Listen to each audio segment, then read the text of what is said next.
अस्सलाम वालेकुम। मैं हूं इफ्तिखार अहमद, चार्टर्ड अकाउंटेंट।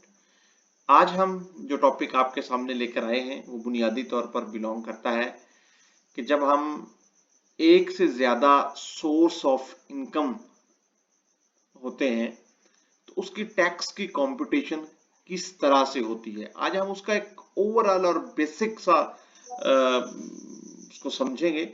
उसके बाद फिर हम उसको डिटेल में आहिस्ता आहिस्ता डिस्कस करेंगे। फॉर एग्जाम्पल हम शुरू करते हैं कि एक शख्स जिसकी सैलरी इनकम है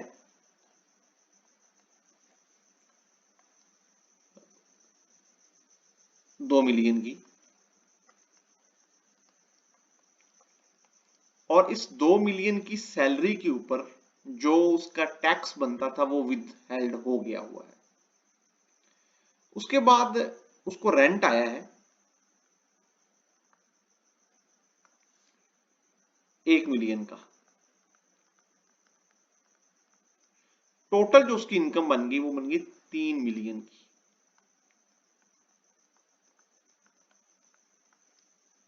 सैलरी के ऊपर ऑलरेडी जितना टैक्स बनता था 149 सेक्शन के तहत वो भी उसका डिडक्ट हो गया है, और रेंट के ऊपर भी जिसने उसको पेमेंट रेंट की उसने भी उसका टैक्स विद हेल्ड करके किया है। हम तो ये समझ रहे हैं कि अब जितना उसका टैक्स कट गया है वही उसकी अब लाइबिलिटी खत्म हो गई, लेकिन ऐसे नहीं होता। जब रिटर्न फीड की जाएगी तो उसका टैक्स डिफरेंट निकल आएगा। ये क्यों निकलता है, ये कैसे होता है, आइए हम इसको समझते हैं। बुनियादी तौर पर इसके बैकग्राउंड में थोड़ा सा इसको ड्रिल डाउन करने की कोशिश करते हैं। बुनियादी तौर पर जो मोटे मोटे टैक्स के दो रिजीम हैं, एक को कहा जाता है एनटीआर और दूसरे को कहा जाता है एफटीआर। एनटीआर का मतलब है नॉर्मल टैक्स रिजीम, एफटीआर का मतलब है फाइनल टैक्स रिजीम। जो इनकम एफटीआर के अंदर फॉल करेगी उसके ऊपर जितना टैक्स कट गया वो फुल एंड फाइनल होगा। जैसे डिविडेंड है, जैसे बैंक प्रॉफिट कह लें, जैसे कैपिटल गेन है।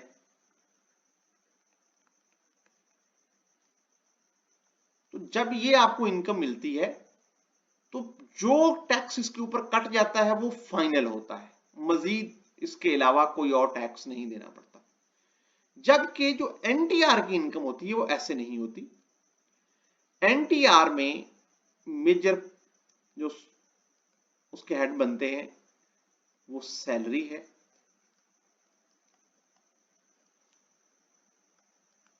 वो रेंट है,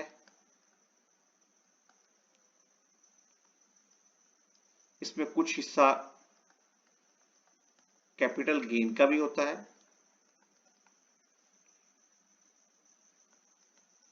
बिजनेस इनकम है,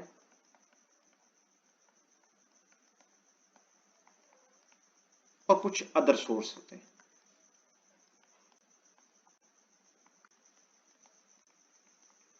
ये अमाउंट टोटल होकर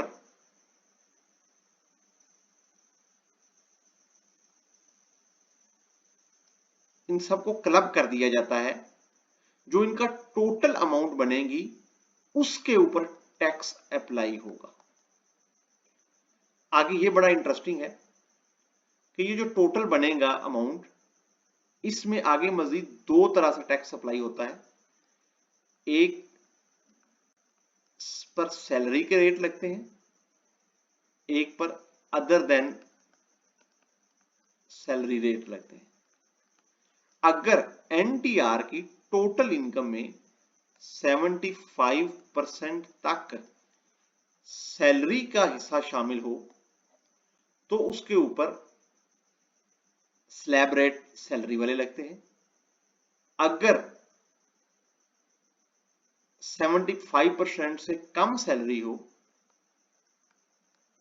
तो उसके ऊपर जो रेट लगेंगे वो नॉन सैलरी वाले लगेंगे। आमतौर पर सैलरी के रेट लेस होते हैं और ये थोड़े से हायर साइड पे होते हैं।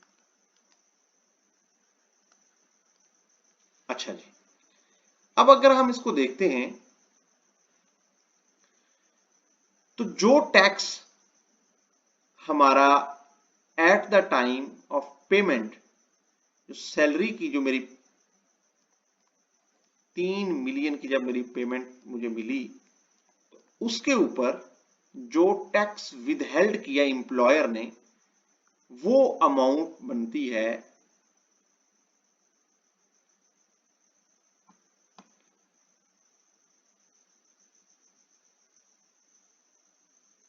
1,50,000।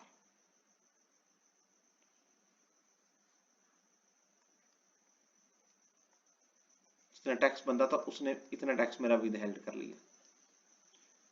जो रेंट 1 मिलियन था,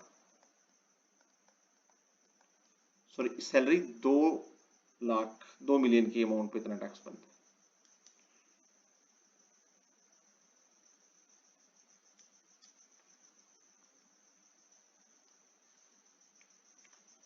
इसके ऊपर भी 15% टैक्स मेरा विदहेल्ड होगा, ये भी मेरा 1.5 लाख टैक्स विदहेल्ड हो जाएगा। टोटल मेरा 3 लाख टैक्स विदहेल्ड हो गया।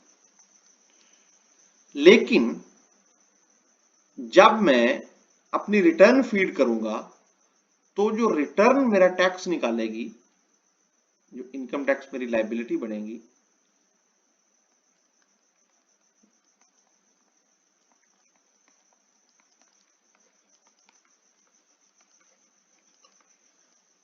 वो दोनों इनकम को टोटल करेगी। 2 मिलियन प्लस 1 मिलियन 3 मिलियन।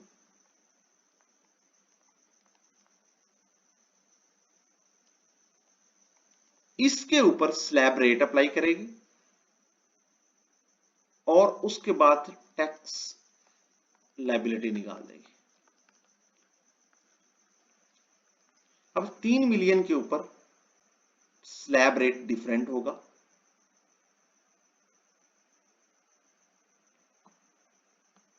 अगर हम सैलरी के स्लैब में देखें इसको तो 2 मिलियन 22 लाख तक अगर सैलरी हो तो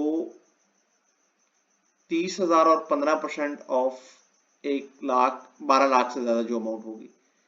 अब जब पहले मेरा जो सैलरी का टैक्स बन काट रहा था एम्प्लॉयर, वो इस स्लैब में काट रहा था, लेकिन जब टैक्स लायबिलिटी बनी तो उसमें अमाउंट वो इस स्लैब के अंदर, आखिरी स्लैब के अंदर चली गई। तो अब 3 मिलियन के ऊपर जो टैक्स बनेगा वो 1,80,000 प्लस जो 22 लाख से ज्यादा अमाउंट होगी उसका 25%। अभी हम इसको रिटर्न के अंदर फीड करके देख लेते हैं कि इसका हमारी टैक्स लायबिलिटी कितनी बनती है।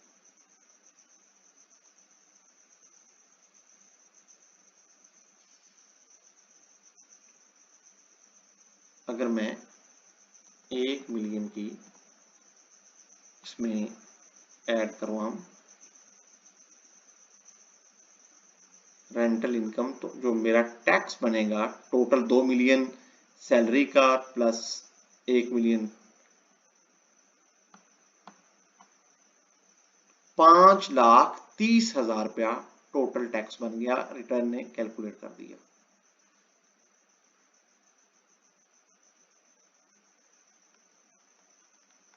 जबकि अलग अलग जो मेरा टैक्स कट चुका था वो 3 लाख कट चुका था, जो ऑलरेडी हम देख चुके हैं। विद होल्डिंग टैक्स,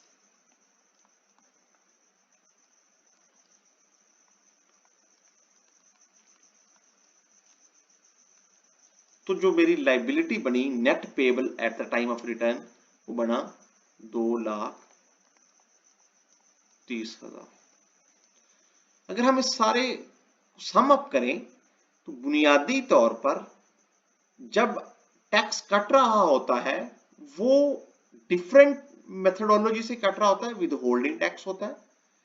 जबकि अगर एक से ज्यादा सोर्स ऑफ इनकम हो जाए तो ये एनटीआर की, जो हम ऑलरेडी पढ़ चुके हैं, जो अगर वो एनटीआर के अंदर फॉल करे तो सारे सोर्सेज की इनकम क्लब होके उसके ऊपर रेट अप्लाई होता है। जब सारे इनकम्स क्लब होती हैं तो उसकी स्लैब चेंज हो जाती है। जब स्लैब चेंज हो जाती है तो टैक्स भी चेंज हो जाता है। इस वजह से हमारा जो विदहोल्डिंग टैक्स है वो कम होता है, जबकि उसकी चार्जेबिलिटी ऑफ टैक्स वो ज्यादा निकलती है। इस वजह से हमारा पेएबल टैक्स खड़ा होता है। ये हमने एक ओवरऑल एक ब्रीफ एक उसका स्ट्रक्चर समझा है। आगे हम इसको कोशिश करेंगे कि जरा एक एक सेगमेंट को बड़ा डिटेल के साथ समझें ताकि हमारे कॉन्सेप्चुअल क्लैरिटी हो। Thank you.